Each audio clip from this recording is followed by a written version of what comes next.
offers all the types of entertainment you'd expect at a first-class Las Vegas resort. Did you know our 400-seat showroom is one of Las Vegas's top destinations for live entertainment? Enjoy live performances by classic Vegas entertainers, bands, and today's hottest comedians, plus a rockin' dance floor. You can also enjoy live entertainment at the Grand View Lounge, where you'll feel all the vibes of old Las Vegas. Enjoy the music, and if you love to laugh, don't miss The Dirty at 12:30, our very own free comedy show, every Friday night at 12:30 a.m. in the Grand View Lounge. The Dirty is 100% free, so arrive early. Go to southpointcasino.com or call the box office at 77136 for today's performances at the showroom and the Grand View Lounge. When you're ready for your favorite cocktail, stop in and unwind at one of our 7 specialty lounges. There's a bar around every corner, because you're in Vegas, baby. South Point Casino has plenty of attractions for the whole family. Catch a movie. Our 16-screen movie theater includes 2 XD Extreme screens for the ultimate in viewing, sound, and luxury. After the show, treat the family to a variety of treats at our old-fashioned ice cream parlor, Kate's Corner. We scoop up a variety of creamy concoctions, including smoothies, hand-dipped cones, milkshakes, malts, sodas, and sundaes. At Kate's, there's something for everyone. And if you still got time to spare, our bowling center might be right up your alley.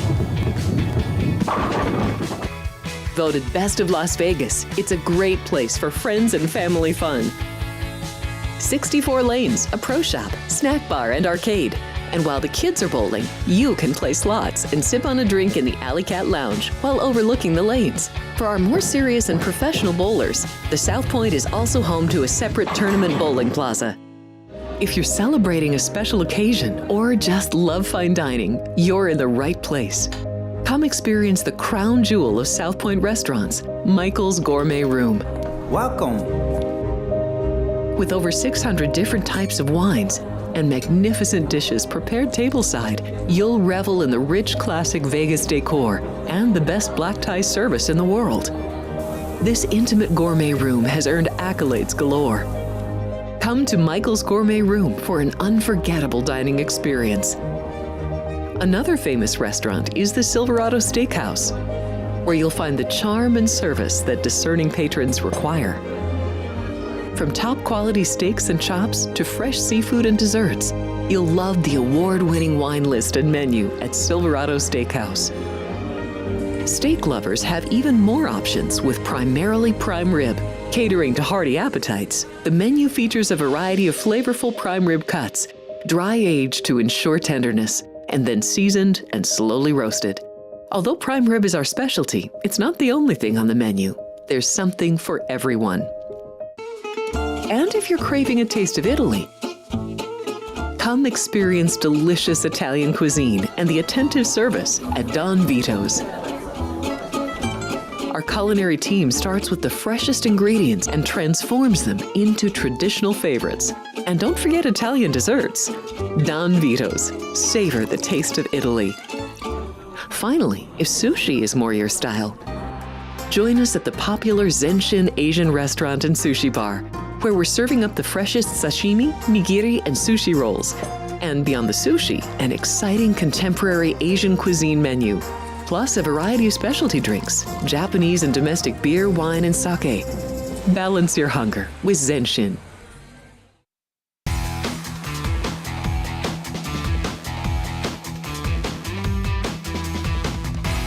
Good morning. Welcome in. It is Sports by the Book here at the South Point studio. I'm Jeff Parles.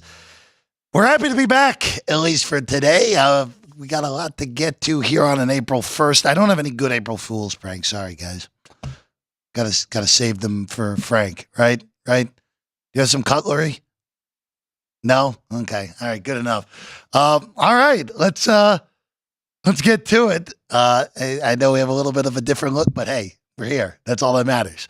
All right, real quick. Yesterday, if you watched the small little special we did a day ago, mentioned the Final Four lines. We'll mention them here right out of the gate.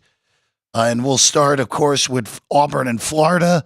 Janai Broome, of course, the Willis Reed impersonation, gets injured, comes back, but still effective. Auburn ends up winning that game against Michigan State and covering. Florida won and didn't cover against Texas Tech, as we know. These numbers have been stable since they opened on Sunday. We're at Florida 2.5 and a total of 160.5 on this game after the opener, a 161.5. So very stable here on these numbers. Now, I'll just go with what I said yesterday on that little special we did. I think Florida is the better team. Ken Pom says they're the better team as well. It's super tight. Again, these are 4 of the top 10 rated teams that have ever made the Final Four in the Ken Pom era. That's dating back to 97. 4 of the top 10. It's sick how good this weekend should be in San Antonio. But Florida's just playing better. They have the better spurt ability, to take a Clark Kellogg term. And Walter Clayton's the best. As great as Janai Broom is, and SEC Player of the Year, nearly National Player of the Year, it's probably going to be Cooper Flagg named this week. Walter Clayton's playing the best of anyone in this tournament other than Flagg. And I rather have the guard that's playing at the high level than the big that's playing at the high level. So I'll take Florida as a favorite in this one. And then the late game, Duke and Houston. We're at 5, 136.5 on this game. Again, this is a big number on Houston. But again, Duke, number 1 power-rated team, correctly so. Been the best team in the country for the majority of the year.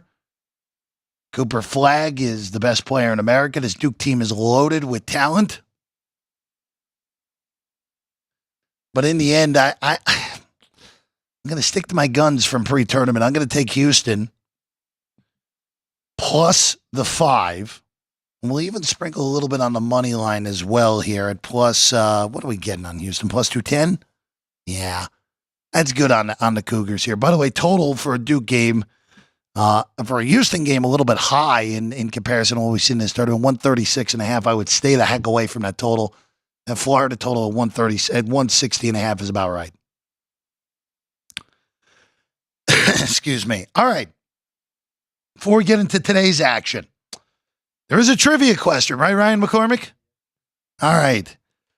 Here's a trivia question for today, and good luck to JR and Nick and anyone else that may end up with the right answer here. I wish there was a way we could monitor the Googling, right? Can't really do that. Who's the only batter in Major League history to be intentionally walked with the bases loaded in the month of March? We're now in April, by the way, which was news to me, but who is the only one to ever be intentionally walked in the month of March? Get your answers in sooner rather than later. We'll get baseball later in the show. All right, today's action. We start in Indianapolis, Hinkle Fieldhouse for the NIT semifinals. And again, a different looking NIT this year because of the crown, which we'll get to in a little bit. But this matchup, this first one is really good. This first one is really good. UC Irvine and North Texas. 2 teams that I thought were of NCAA quality doing battle here in Indy. Surprised this is the undercard and this is not the second game on the docket here tonight. I guess this is solely because Indy and Chicago not too far off. They expect the crowd to come in for the Ramblers. So Irvine and North Texas, right now we're at the Mean Green, are 1.5 point favorites. Total's 129, which is about right for a North Texas game. Wrong team favored for me. I think the wrong team is favored. I've been on the Big West teams all year long. We almost got there with UC San Diego against Michigan. Irvine won by 10, 5, and 4 in this tournament. All games played at home in the Brent Events Center.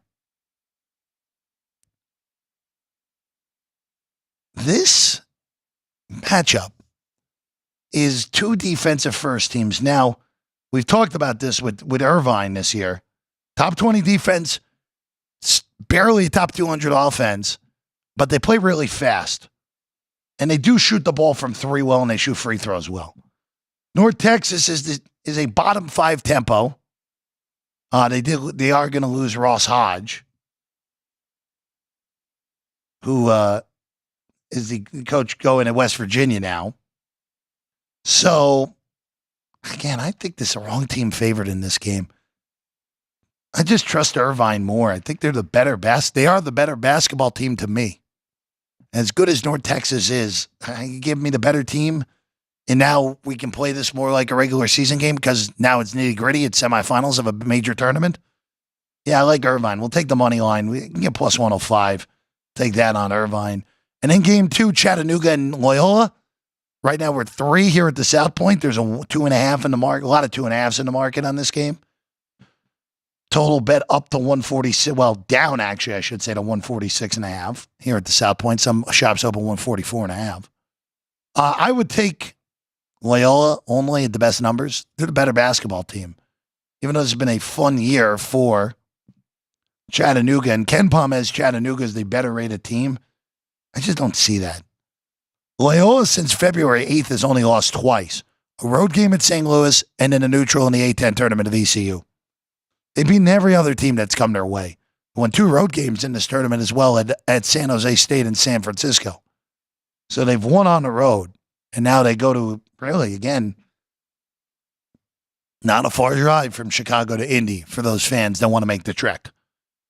Again, this is an unfamiliar territory for Chattanooga as well. Again, with the lack of power conference teams in the NIT, you end up with this. You end up with better mid-majors. Chattanooga is a really high-end offensive team and a dreadful team on defense. Hasn't really impacted them in this tournament because it's been such an offensive-centric tournament to begin. But again, down to the nitty-gritty, down to the fact that we are in the semifinals of a major tournament. You end up with more defense. You end up with slower play. That favors Loyola, who's better on defense. So we'll take the Ramblers. We get Ramblers and Anteaters in the final. Boy, that's a fun game in the NIT final. You see Irvine and Loyola Chicago. All right, to the Crown. Yesterday, in this tournament here in Las Vegas, Nevada, 4 games, 4 overs. All of them got there, even at the high numbers. Now, here's their deal for today with these 4 games. Cincinnati, DePaul's first. Cincinnati, by the way, is the betting favorite in the futures to win this tournament. Since he's a 10-point favorite over the Blue Demons here in this one. From 140 to 144.5 on this total, all bet yesterday through the day as those totals kept going up and up and up, and all those overs came in. This would be the one I'd be a little bit cautious on today. Just because of what Cincinnati's nature is. Slow defense, mediocre offense. Now, DePaul's mediocre at everything. Again, they're in this tournament because fill it out with those Big East, those Big 10, and those Big 12 teams, the primary teams on Fox.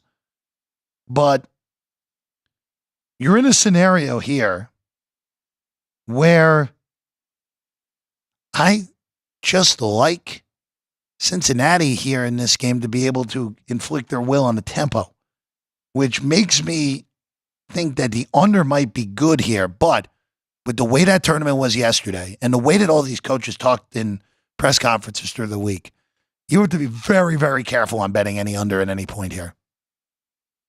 So be looking at a stay off more so than anything in this first game.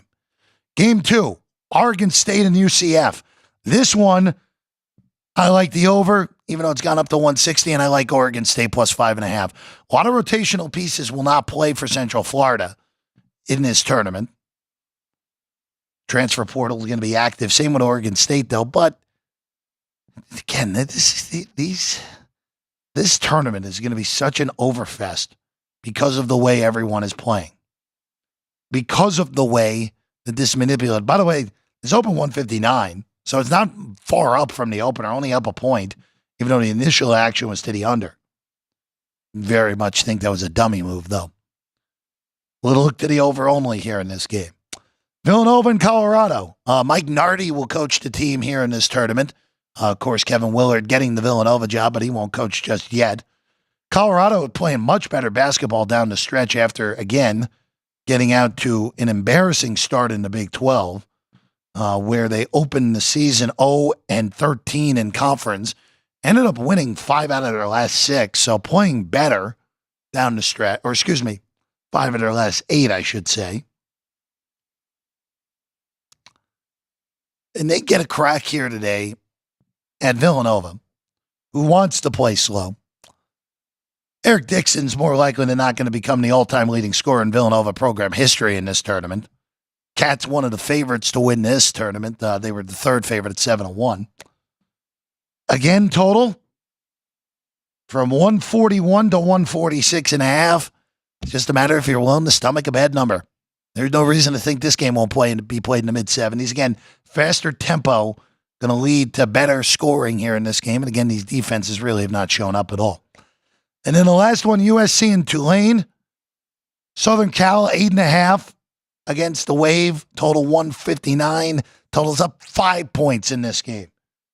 Just keeps going up and up and up and up. Not much of a shock when it comes to any of that. So I'd be looking only at the over, even at the worst of the number. All right, to the women's basketball side of things. Final Four set for Tampa on Friday. And we start with an all-SEC matchup. South Carolina and Texas, the 2 number 1 seeds on the right side of the bracket. Texas handled TCU in the semifinals. South Carolina, in what was an ugly game against Duke, handled it as well. South Carolina just not the same offensive juggernaut we've seen in the past. Just so we know, the matchups between these teams, remember, they actually had a tie broken because of with a coin flip. This year in the SEC, as ridiculous as that sounds, as you know. So Gamecocks and Texas this year, when they played each other, Horns won in Austin 66-62. And the Gamecocks won in Columbia 67-50. So expect this to be low scoring here. 126.5 at the books that have it up right now with a total of 4.5. I would only look to the under in this game. Expect it to be ugly. Expect it to grind it out. I think 4.5 is right on. I would lean to South Carolina, but again, I think this is going to be super ugly under game. And then I'm floored by this number in game 2. Floored by it. Where UConn is an 8.5 point favorite against UCLA. Look, I understand that the seeding doesn't make the numbers. I get it. But we're underrating how good UCLA is here in these numbers here. And look, should UConn be favored? Yeah, I think they should be like a 3 point favorite in this game. 8.5. Look, Beckers and Betts are clearly the 2 best players in this game. We know that. But I'm getting 8.5 points with this UCLA team. That's kind of nuts. I would very happily take that. That should be a play now. I wonder how the number is going to move through the week. If it'll go down, the initial action at Superbook was from 8.5 to 8. Wonder how low that will go. Boy, that's super, super high at 8.5 on UCLA.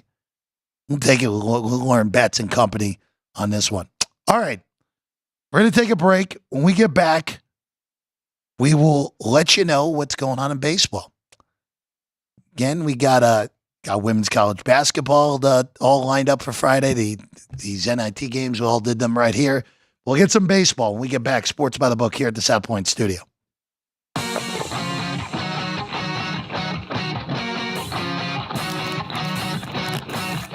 Once you've satisfied your hunger, get ready for more of the hottest casino games in Vegas. Our 24-hour, 30-table non-smoking poker room proudly hosts all the most popular poker games with a variety of betting limits. Visit the poker room for a schedule of daily tournaments. Whether you're going to hold 'em or fold 'em, the best place for poker is at South Point Casino. You'll notice that our craps tables are usually the loudest in the casino. If you've never played, join one of our free craps lessons to find out what makes this game so exciting. Check with the craps dealer for schedules and give it a roll. Bingo is also an exciting way to spend your time.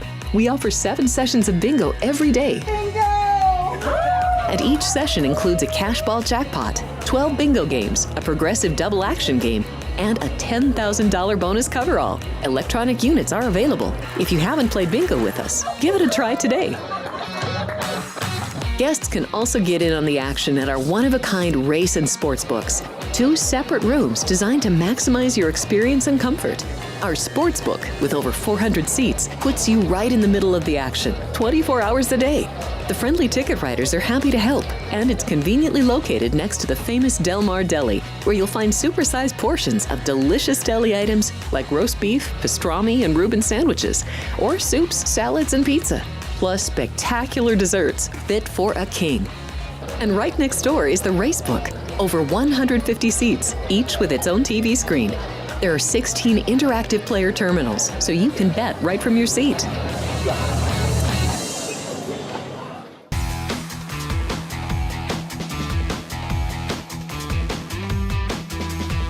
Welcome back in at Sports by the Book here at the South Point studio. I'm Jeff Parles. Alex and Kenny will be back tomorrow with me, and then there'll be Alex and Kenny the rest of the way this week until Monday when we're here for the national title game between 2 number 1 seeds on the men's side of things. And again, we might get to very possibly get 2 number 1s on the women's side as well, even though, again, UConn, an 8.5-point favorite against UCLA. That just seems way too high. All right, let's go to baseball. Let's start with the Mets and the Marlins. Mets offense woke up yesterday.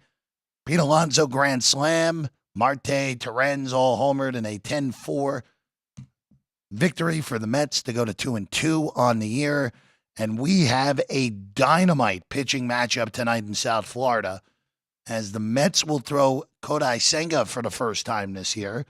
And Sandy Alcantara makes his second start of the year. Again, they missed all of 2024 with a Tommy John surgery. First outing a little shaky. Control wasn't great. Walked 4 2/3 against the Pittsburgh Pirates. Only allowed 2 hits, 2 runs, 7 strikeouts. Marlins won all 3 games against the Buccos in walk-off fashion, which is pretty ridiculous, all things considered. This is, again, 2 guys who really did not pitch much at all last year. Senga, of course, made 1 regular season start last year after the shoulder injury in spring training, then hurt his hamstring, or excuse me, his calf. Then came back and pitched in the postseason and was mostly ineffective. So, very curious to see what Senga looks like in a normal circumstance here. I talked about it last week. I think the Marlins roster, even though they're off to a reasonable start, it's awful. Or minor league roster, AAA roster. Other than the guy who's pitching then tonight. Sandy Alcantara is a little legitimate ace when he's 100% healthy. This would only be a look to a Marlins first 5 at plus 125 and an under 4 here in this game with the high-end pitchers. Full game, I would steer clear. Mets should be about $1.50, which is what they are here at the South Point, plus 135 on a take-back on the Miami Marlins. No issue with that. Would only be a look to a first 5 under at 4, and a potential shot at the Marlins, maybe even a plus half a run in the first 5. All right, Dodgers and Braves. Is it too early to say 2 teams going opposite directions? I'm going to say it anyway. Dodgers are 6-0. Braves are 0-5. Braves are just the second defending World Series champion to start 6-0, which is scary. Did I say Braves? Yeah, Dodgers. You know what I meant, guys. Braves would probably be the first ever team to win it all to start 0-5, right? I mean, even though they didn't, obviously. Atlanta's offense is really in trouble right now. And Jurickson Profar, one of their bigger offseason acquisitions, got the 80-game suspension for PEDs. So we won't see him for 2.5 months. The Braves right now are 0-5 with 8 runs scored in 5 games. Is that good, Vince? Taking too long to answer. Say the Cutlery would not like that. Let's just go with that. Again, their pitching hasn't been terrible. 23 runs in 5 games isn't bad. But this is an alarming start for the Braves. Now, look, when you start with San Diego and the Dodgers, you're starting with 2 of the best teams in the National League. But, again, the Mets were 0-5 last year, ended up making the postseason. But you got to be very careful that this doesn't spiral out of control quickly, and then all of a sudden you're looking at 1-10 or something like that. And it's like, whoa, how the hell do we get out of this hole? They do have their ace going tonight, which is good. Chris Sale goes. Now, for the Braves, on opening day, Sale was okay. Went 5 innings, six hits, 3 earned, and 7 strikeouts. So he had the strikeout pitch, but Padres did hit him around a little bit. The counter to this is the lowest price you're ever going to see on the Dodgers. Now, this has had an absurd run in the betting numbers here at the South Point. Chris and Company opened as $1.25. It got as high as $1.70 on the Dodgers, and now it's back to that opener at $1.25. So I would only play LA. Again, at some point the Braves got to win a baseball game, right? But that's as good of a price as you're ever going to see on the Dodgers at home with Dusty May on the bump. Again, missed all last year with that bizarre esophagus issue. Yeah, we don't have many esophagus injuries in baseball, but he missed the majority of the year with that a year ago. All right, let's go to Seattle next. Casey Mize, Logan Gilbert, Tigers offense woke up in Seattle last night, which, you know what, I think they were just happy not to see the Dodgers anymore, right? Got swept in L.A., won 9-6 last night against the Mariners. I kind of like this game under, even at the low 7 with the juice on the under. Casey Mize, again, at some point you expect him to take the leap. The former first overall pick who's really battled injuries through his career. And Gilbert's a stud. All these front-end starters for Seattle are studs. I would have looked under 7. That would be the only way to potentially play this game here today. First 5 is 3.5. I hate going under anything that's less than 4. But it would only be a look to the under 3.5 in that one. All right, we go to see Cincinnati next. Texas, Cincinnati, Reds, Rangers. Spires and Evaldi. Reds rocked around Kumar Rocker yesterday. Great hitters ballpark, as we know. I'm surprised the Reds are this big of a dog at plus 120, minus 135 on the takeback for Texas. Evaldi, in his opening day start, 6 innings, 3 hits, 2 strikeouts, no walks, and 9 Ks. Pretty darn good against the high-end Red Sox lineup, even though Rafael Devers right now has the same batting average as everyone in this room. That's also not good. But I'm a little surprised at that $1.35, $1.38 in the market on the Rangers. I think that's a little high. I'm going to look for the best price possible on Cincinnati here. You can get plus 126 at Superbook. That's the best you can do. All right, we go to Arizona and the Yankees next. At Yankee Stadium, Corbin Burns, Diamondback debut. Kind of weird that they saved him for a road spot in New York instead of letting him pitch at home, right? A little bit strange. Warren will go for the Yankees. Yankees, of course, bludgeoned the Brewers over the first weekend and all those torpedoes, bats, and making a lot of noise with that. Yankees with 36 runs over 3 games. Brewers, by the way, did not look good yesterday. Their pitching just might stink. They gave up 11 yesterday to Kansas City. Burns is a minus 110 favorite here at the South Point, minus 105 on the Yanks. I would find the best number I can on Arizona first 5. While Burns is in the game, I would look to do it. Arizona's favored first 5 by $1.20 here at the South Point. Would only look for the best numbers possible on Burns' first 5. I would stay away from this full game, though. At some point, you expect the Yankees to start getting pitched differently after all the hubbub about the torpedo bats, which a lot of teams are using now. So that's where we're at on that. All right, Giants and Astros. It's Logan Webb Day. Hunter Rowinski goes for the Stros. $1.15 on the Giants. Total 8, even money on Houston. Would only be a look to the Giants here. Again, we know how much we love Logan Webb. First 5 price is $1.20 on Webb, so slightly more, avoiding those bullpens. Webb did not pitch great on opening day. 5 innings, 6 hits, 3 walks, 3 earned, 5 strikeouts. Not overly effective for a guy that I think is live to win the National League Cy Young this year. Expect a little bit of a bounce back. Again, pitching in Cincinnati is hard, man. That is such a good hitter's park where the where the Giants were on opening day.